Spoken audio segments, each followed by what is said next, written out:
Hi there, this is Almay Darling, Independent Emerald Ambassador with Plexus Worldwide, and I want to give you some information today to help kind of lend some thought and also help you to start looking up some more information for your health journey as you think about what do you eat on a day-to-day basis. We have this amazing tool that's helping your blood sugar to maintain healthy levels in Slim. And we're working on gut health and inflammation. However, if you are putting in your mouth and your body a whole bunch of things that are knocking the blood sugar off or causing more inflammation or just really tearing up your gastrointestinal tract, your health journey won't move forward in a positive way. No matter what your goal is, from weight loss to better whatever to enhanced performance and athleticism, it won't improve. What you put in your mouth, you cannot outrun. You cannot outrun your fork. And so those 3 feet, right? Very important. So Plexus Worldwide is not claiming to cure anything. Neither am I. I'm not going to create any kind of expectations, but I am going to make you think today about what you're putting in your mouth. So my name is Almay Darling, and I'm an Independent Emerald Ambassador with Plexus Worldwide. Prior to Plexus, I was a master nutrition therapist, and I taught classes nationwide on the subjects of inflammation, gut health, and then also athleticism and blood sugar balance. So couple quick thoughts today for you to think about. Yes, Plexus is an amazing tool. Yes, it's going to help your body, but you have to do your part. That means you're eating breakfast. That means you're eating consistently. That means you're eating whole foods, not packaged foods. And that means that you're committed to helping your body to improve over the long haul, not just 30 days, not 60 days. And so you want to start making changes that are long-term sustainable.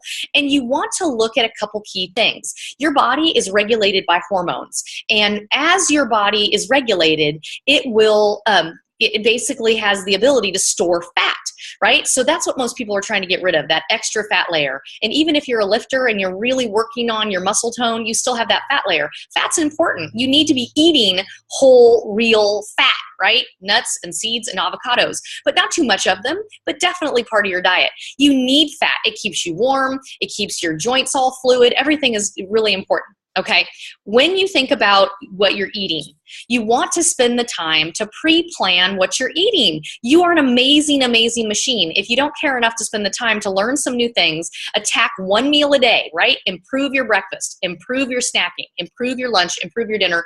Watch your portion control. If you're eating so fast that your body doesn't have a chance for the receptors in your stomach to then turn around and tell stomach to brain, I've had enough, then your body will keep going.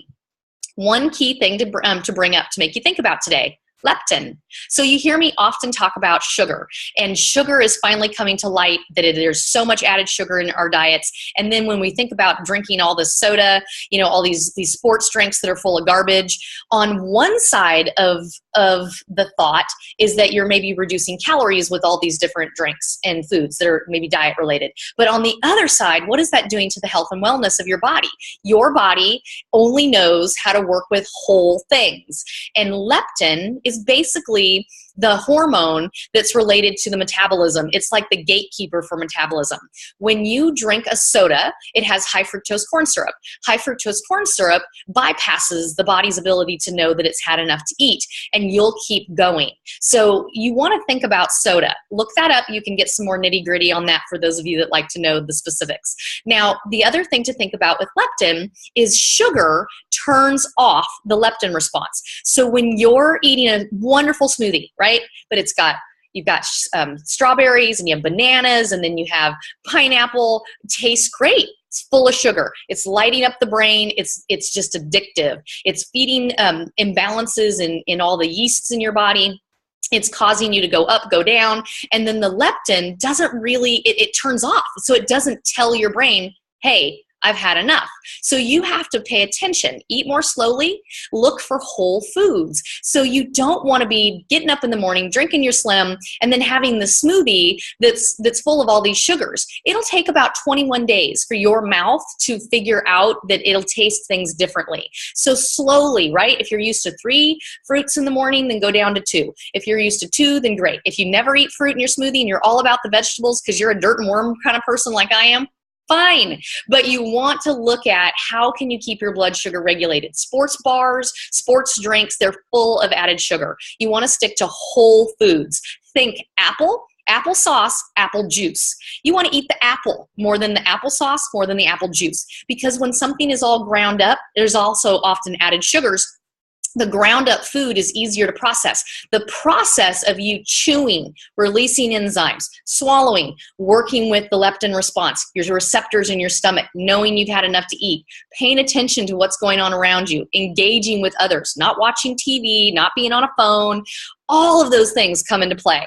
Now, the last thing is juice. Please don't be putting juice in your smoothie. Are you kidding me? That's pure sugar. You're in children, they're mainlining sugar. So start looking for alternative ways to eat more whole foods like they were created in that whole manner, okay? So the leptin response, super important. We don't want to be cutting off the body's ability to know that it's had enough sugar. Start engaging with your community around you that will teach you better ways to eat a better breakfast, where there isn't added junk, there isn't a bunch of processing, and there aren't food additives that are basically like embalming, and you're eating that. So even when you go out to eat and maybe you're eating something that would be egg related and a little sandwich, it's not the same as if you made it at home where you get to control what's in it. So I would encourage you, and I would also challenge you to start looking at better regulation of your hormones.